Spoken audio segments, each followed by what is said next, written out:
King Charles III is sharing a rare health update amid his cancer battle. There are new bombshell claims today from royal insiders who say King Charles's cancer is incurable and he will likely die with the disease. For centuries, the British monarchy has stood as a symbol of endurance, weathering wars, scandals, and change. But in 2025, the crown faced a challenge unlike any before. King Charles III, once the steady hand of tradition, stepped before the world and revealed a truth that left the nation reeling. Over a year after the British monarch shared he had been diagnosed with an undisclosed cancer in February of 2024, his health was failing. Cancer, Parkinson's, and a relentless lung disease had forced him to confront his own fragility. Yet the shock did not end there. In a decision that defied expectation, Charles announced he was placing the future of the monarchy not in the hands of his heir, Prince William, but in Catherine, Princess of Wales. Kate Middleton has officially become a princess. King Charles III makes the announcement, thereby making Kate Princess of the realm. Beloved, resilient, and untested at this scale, she was suddenly thrust into the role of the monarchy's guardian. It was a choice that stunned the nation, divided opinion, and set into motion a new chapter of royal history. Why Catherine? Why now? And what hidden truths lie behind the king's unprecedented decision? A shocking truth unveiled. The silence of Buckingham Palace was finally broken, and the words that poured out left the world frozen. King Charles III, with a trembling steadiness in his voice, confirmed what many had feared, but none expected him to say aloud. At 76, already waging a difficult battle against cancer, Buckingham Palace, which has announced that the king has been diagnosed with cancer. He revealed that he was now also facing Parkinson's disease and chronic obstructive pulmonary disease. It was not just an admission of frailty, it was an earthquake that rippled through the monarchy itself. The announcement came in the form of a historic national address, one that will be remembered for generations. Standing with Queen Camilla by his side and Prince William close behind, Charles spoke with dignity, but the vulnerability in his tone was undeniable. Every word carried the weight of years of service, years of duty, and years of silent struggle. But what stunned the nation most was not only the king's failing health, it was the decision he unveiled in that same moment. He declared that he would begin formally transferring his responsibilities, not to his son and heir William, but to Catherine, the Princess of Wales. This symbolic yet monumental choice shifted the very axis of the House of Windsor. Why Catherine? Why now? And what deeper truths could lie beneath this extraordinary move? Those questions linger in the air like smoke, fueling debates, speculations, and whispers across the globe. But one thing was certain: the monarchy would never be the same again. Observers described the atmosphere within the palace as heavy, charged, and unforgettable. Catherine herself, standing slightly apart as the announcement was made, was said to be overcome with emotion. Her eyes shimmered with tears, her expression caught between sorrow and shock. The moment was not simply about duty or ceremony, it was about trust, the kind of trust that redefines legacies. To the public, she has long been cherished as a devoted wife, a loving mother, and the poised future queen. Getting tips from Her Majesty, keeping it real with her kids, and stepping into the spotlight. After years in the public eye, here's proof that Kate Middleton is ready to be queen. Yet in this instant, she was no longer merely preparing for a role someday to come. She was thrust into responsibility far sooner, her composure hiding the storm of emotions that must have swirled inside. Those close to the king revealed that his choice was not made lightly. Weeks of quiet reflection and private conversations had shaped this decision. It was a calculation not only of his health, but of the monarchy's stability in a turbulent age. And in Catherine, he saw someone who could embody the balance of tradition and change, a figure capable of guiding the crown through a fragile chapter. But behind the public announcement lay layers of mystery. Could there be unspoken reasons for Charles's timing? Could unseen forces within the royal household have influenced the path now unfolding? The answers remain hidden, but the balance of royal power has already shifted in plain sight. The stage was set, and the story was only beginning. The king's silent struggles, the king's confession to the world was both courageous and devastating. Yet long before the announcement, small clues had been slipping through the cracks. At a state dinner in 2024, witnesses noticed him laboring through his speech. King Charles is right now hosting a state banquet for Commonwealth leaders, including Prime Minister Anthony Albanese, as a key summit. Pausing more often than usual, his breath thinner, his expression strained. At the time, many brushed it off as fatigue from an unforgiving royal schedule. But now, hindsight paints a different picture. Was this the early shadow of COPD? The progressive illness that steals breath little by little? Others recalled an earlier moment, a seemingly insignificant tremor in his right hand during a formal greeting. Barely visible, but for those watching closely, it sparked whispers of Parkinson's. That tremor, combined with the occasional stiffness in his movements, seemed to betray the mask of composure he fought to maintain. And yet, Buckingham Palace offered only the barest of confirmations. A new diagnosis, yes, but details, almost none. This silence became fertile ground for speculation, fueling headlines, analysis, and endless chatter on social media. What was being hidden? Why was the full truth not shared? For Charles, the silence was perhaps not secrecy, but dignity. He did not want pity. He wanted space to continue fulfilling his duty while his body waged its private wars. But as the symptoms grew harder to conceal, the inevitability of a public reckoning loomed. And so came the moment of truth, his address to the nation. Calm, steady, but weighed with exhaustion, his words carried the depth of a man confronting his own limits. He acknowledged his family as his anchor, and then, with deliberate clarity, turned to Catherine. He spoke of her not as a daughter-in-law, but as the one he trusted to guide the crown forward. The room erupted in shock. Gasps rippled through the audience. Analysts scrambled to interpret what it meant. Why Catherine and not William? What drove the king to take this unprecedented step? Within minutes, the announcement became global news.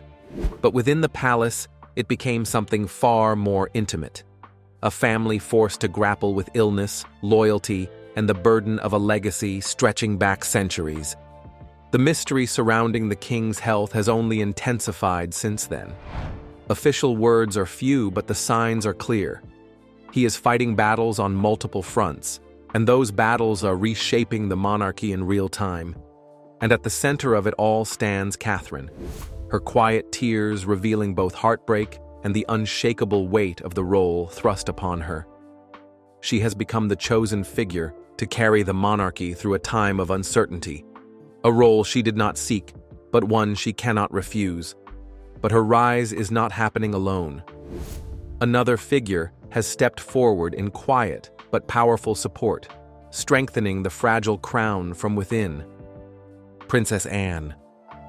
When King Charles announced that key royal responsibilities would begin transferring to Catherine, the reaction was nothing short of seismic.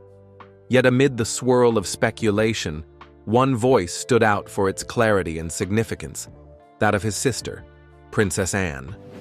Known for her relentless dedication and blunt honesty, Anne has long been regarded as the backbone of the royal family. Tireless in her work, unwavering in her loyalty, she is the one royal whose reputation has never wavered in the eyes of the public. And her support for her brother's decision has become one of the most critical pillars holding the monarchy steady in this uncertain moment. Anne has never courted the spotlight, yet behind palace walls, her influence is undeniable.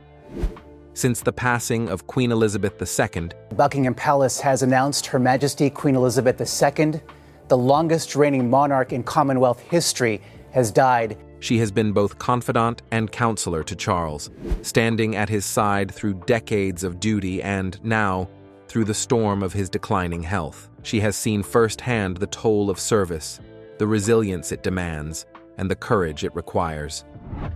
Those close to the family suggest that Anne not only understood Charles's choice, but endorsed it. She saw Catherine's dedication, her quiet strength, her ability to balance grace with grit. Publicly, she praised Catherine as someone who embodies both compassion and determination. Privately, her approval carried even greater weight. Royal watchers note that Anne's backing acts as a seal of legitimacy. If the famously no-nonsense Princess Royal stands behind this transfer, then it is more than symbolic. It is essential. Her presence signals to the public and to the institution itself that this is not a controversial shift, but a carefully chosen path forward. Her support also helps quell the inevitable questions. Why not William? Why entrust Catherine instead? With Anne's blessing, those doubts soften, replaced by the assurance that the monarchy is moving as one. At 74, Anne continues to shoulder hundreds of engagements each year. Princess Royal, Princess Anne, is so refreshing. She is straight talking, she is no nonsense. She is the hardest working royal last year and for many, many years. Her tireless example, a reminder of what it means to serve without complaint.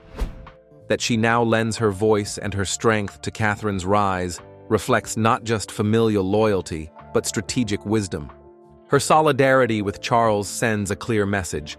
The crown will not falter, the monarchy will endure, and Catherine, though thrust into this moment unexpectedly, will not face it alone. But was Anne's unwavering endorsement simply an act of loyalty? Or was it something more, a deliberate effort to clear the path for Catherine's rise? Perhaps the answer lies not only in public declarations, but in the private bond between Charles and Catherine, a bond forged through shared struggle and quiet understanding. Catherine, the king's quiet strength. Away from cameras and the echo of microphones, the most human chapter of this story unfolded not in Buckingham Palace, but in the quiet halls of Sandringham. It was here, in late-night conversations over tea, that Charles first confided in Catherine. Not as a monarch to a subject, but as a man confronting his fears. Those close to him explained that he did not seek pity. What he wanted was understanding, and in Catherine, he found exactly that. Her own battle with cancer, announced in March 2024 and declared in remission by January 2025, had left scars both visible and unseen. She has spoken before of the exhaustion, the anxiety, and the lingering fear that shadows every survivor. She knows what it means to stare at a diagnosis and feel the ground shift beneath your feet. When Charles spoke of his diagnoses, she recognized the tremor in his voice, the quiet dread that no crown can shield against. In that recognition, a bond deepened, not between king and princess, but between two survivors. Charles had long admired Catherine's steadiness. Privately, he called her his rock during her illness. Now, as his own health faltered, he leaned on that same strength. Long walks through the gardens, simple moments of stillness, late-night talks that stretched into silence. All of it forged trust deeper than titles or bloodlines. It was this trust, built away from the public eye, that informed his decision to place the monarchy's future in her hands. His announcement, shocking to the world, was the culmination of a bond built in vulnerability. When Catherine stood at Buckingham Palace during the historic address, she appeared flawless in her navy coat, every inch the poised princess. Yet those close enough noticed the sheen of tears in her eyes, the slight tremor in her clasped hands. Behind the elegance was the raw weight of the moment. For her, the decision was both an honor and a heartbreak. To be chosen was to be trusted, but to accept meant acknowledging the frailty of someone she deeply respected. To the public, the announcement was constitutional history. To the family, it was something far more intimate, a father figure asking his daughter-in-law to carry a legacy he no longer had the strength to bear. That bond of shared resilience, forged in the darkest of nights, has now reshaped the very course of the monarchy. But as Catherine stood quietly, tears just beneath the surface, one question echoed louder than all others. Why her and not William? The answer would shake not only the royal family, but the entire nation. When Charles turned the world's eyes toward Catherine and named her as the one to carry forward his duties, the room fell into stunned silence. It was a moment so unprecedented, so bold, that it immediately rewrote the rules of royal succession. The crown, long understood to pass directly from monarch to heir, suddenly shifted its weight onto Catherine's shoulders. Her tears, carefully hidden from cameras, but not from those standing nearby, told the truth of her emotions. They weren't simply tears of grief for a king confronting illness. They were also for her husband William, who stood beside his father in stoic silence. They were for her children, who adored their grandfather. And they were for the monarchy itself, now suspended between tradition and transformation. The question burst across headlines: why Catherine and not William? Those close to the palace insist this was not a rejection of William. Rather, it was a decision shaped by necessity, by timing, and by trust.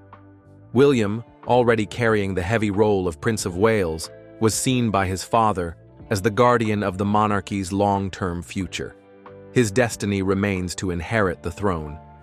But at this fragile moment, with the king's health faltering and public confidence wavering, it was Catherine who embodied the present strength required to steady the crown. To many, she became a regent-like figure, not a queen in title, but in function. The one capable of guiding the monarchy through uncertainty, of keeping the institution afloat while William balanced his own demanding responsibilities as heir, father, and husband. The king's choice was shaped, too, by Catherine's own extraordinary journey. Her cancer diagnosis in March 2024 and the grueling treatment that followed. Now overseas to Princess Kate, getting candid about her cancer battle and life after treatment. Transformed her from a royal figure into a symbol of human resilience. By the time her remission was announced in January 2025, she had already won the hearts of millions through her candor. She did not shield the public from the exhaustion, the anxiety, the gnawing fear of recurrence. Instead, she acknowledged them, speaking openly about the invisible battles of recovery. This honesty forged a powerful connection. She was no longer seen as a distant royal, but as someone who understood suffering, who had lived it. Her planting of Catherine's rose for cancer charities, her quiet hospital visits, her ability to listen with compassion, all of it made her more than a figurehead. She became a beacon of hope. Charles, sensitive to the shifting mood of society, recognized that the monarchy needed exactly that kind of figure. A leader who could unite through authenticity, not just ceremony. A woman whose strength was not polished perfection, but resilience forged in vulnerability. Behind palace walls, Charles and Catherine had already built a private bond of trust. Letters exchanged during treatment, late-night conversations over tea, walks through gardens where words gave way to silence. These moments laid the foundation for his decision. In her, he saw more than a daughter-in-law. He saw a kindred spirit, someone who could bear the monarchy's weight not just because of duty, but because of empathy. And so, when he entrusted her with sovereignty, it was both strategic and deeply personal. It was the gesture of a sovereign and the affection of a father. To William, the choice was not betrayal.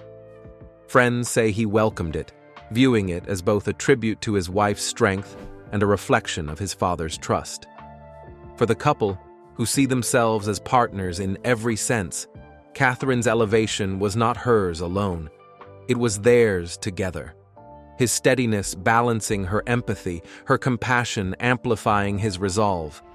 This decision broke tradition, yes, but it also signaled something greater, a monarchy reshaping itself to survive, adapting to an uncertain world. And yet, the public could not help but ask, was William's support a quiet act of love, or the first step toward redefining the monarchy itself? The answer lies in how the family has united or fractured under the weight of this extraordinary change. A family holding the crown together. King Charles's announcement rippled through the royal family, each member carrying its weight differently. William stood steady beside his father, but insiders say his eyes revealed both pride in Catherine and fear for the future. He wasn't just a bystander. He actively supported the king's decision, determined to protect Catherine while honoring her resilience. Queen Camilla, calm as ever, offered quiet guidance born from her own battles with scrutiny and frailty. Princess Anne reinforced the choice with steadfast loyalty, while the younger royals felt the shift in tender ways, George checking on his mother, Charlotte asking gentle questions about her grandfather, and Louis bringing light-hearted joy to moments heavy with emotion. Together they revealed the monarchy not only as an institution but as a family, leaning on each other, united in love, duty, and devotion. And at the center of it all stood Catherine, steadying them with quiet strength. Her tears during the king's address were not weakness, but proof of a heart carrying both grief and resolve. Catherine's journey through illness and recovery had already forged her into a symbol of hope, admired for her honesty and authenticity. Now, those same qualities set her apart as the leader Charles believed the monarchy needed. With William's unwavering support, she has begun shaping her path, focusing on children's well-being, mental health, and the environment, echoing the causes long dear to the king. At home, she remains grounded in family life, her balance of motherhood and duty making her relatable in a way few royals have ever been. The public hails her as a modern figure of strength, while critics question the tradition she now reshapes. Yet Charles's trust in her speaks volumes. This is not just a transfer of duties, but a hope that Catherine's resilience can guide the crown through one of its most fragile chapters. The question now is not whether she can rise to the moment, but how her leadership will redefine the monarchy for generations to come. That is the question that will define not only her legacy, but the future of the monarchy itself. And now, we turn the question to you. Do you believe Catherine has the strength to carry the crown through its most fragile chapter? Or is this unprecedented shift a risk too great for the monarchy to endure? Tell us what you think. Share your thoughts, and don't forget to like and subscribe for more.